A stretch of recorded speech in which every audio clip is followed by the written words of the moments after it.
যুক্তরাষ্ট্র ও ইসরায়েলের যৌথ হামলা শুরুর পর থেকে যেন কোনোভাবেই থামানো যাচ্ছে না ইরানকে। তাদের হারাতে এসে উল্টো নিজেরাই নাকানি চুবানি খাচ্ছে যুক্তরাষ্ট্র ও ইসরায়েল। ইরান ও তার বন্ধু রাষ্ট্রের একের পর এক মিসাইল ও রকেট হামলায় নাস্তানাবুদ হচ্ছে তারা। আর তাই একদিকে যুদ্ধ করতে করতে বারবার পিছিয়ে আসছে ইসরায়েল, অন্যদিকে সুর নরম করে রাশিয়া, চীন সহ অন্যান্য দেশগুলোকে ইরানকে যুদ্ধ বন্ধ করতে বলতে অনুরোধ জানাচ্ছেন ট্রাম্প। যদিও সেসবের তোয়াক্কা না করে কাউকে ছাড় না দেওয়ার মানসিকতায় যুদ্ধবিরতির প্রস্তাব বারবার নাকচ করে এসেছে ইরানের বাহিনী IRGC।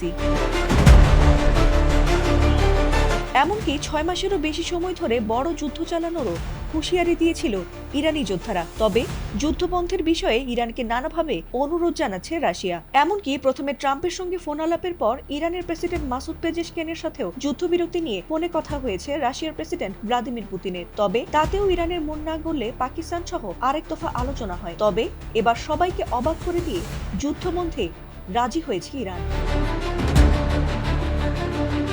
যদিও এত সহজে ট্রাম্প নেতানিয়াহুকে ছেড়ে দেবে না ইরান, আর তাই নিজেদের অধিকার রক্ষায় 3টি শর্ত দিয়েছেন ইরানের প্রধানমন্ত্রী মাসুদ পেজেশকিয়ান। সেই শর্তগুলো মানলে তবে এই যুদ্ধ বন্ধ করবে ইরান, এমনটাই জানিয়েছেন তিনি। আর তার মধ্যে অন্যতম হলো ট্রাম্প নেতানিয়াহুর পরিকল্পিত হামলায় ইরানের যত ক্ষয়ক্ষতি হয়েছে সেগুলোর ক্ষতিপূরণ চায় ইরান। এছাড়াও আন্তর্জাতিক অঙ্গনে ইরানের বৈধ ও ন্যায্য পারমাণবিক অধিকারের স্বীকৃতি দিতে হবে এবং সবশেষে ভবিষ্যতে যেন কোনো ধরনের হামলা ইরানে না করা হয় সেই বিষয়ে শক্তিশালী নিশ্চয়তা দিতে হবে। ইরানের প্রেসিডেন্ট মাসুদ পেজেশকিয়ান জানিয়েছেন, বর্তমানে এই সংঘাতের মূল উস্কানিদাতা হলো জায়নিস্ট শাসক গোষ্ঠী ও যুক্তরাষ্ট্র।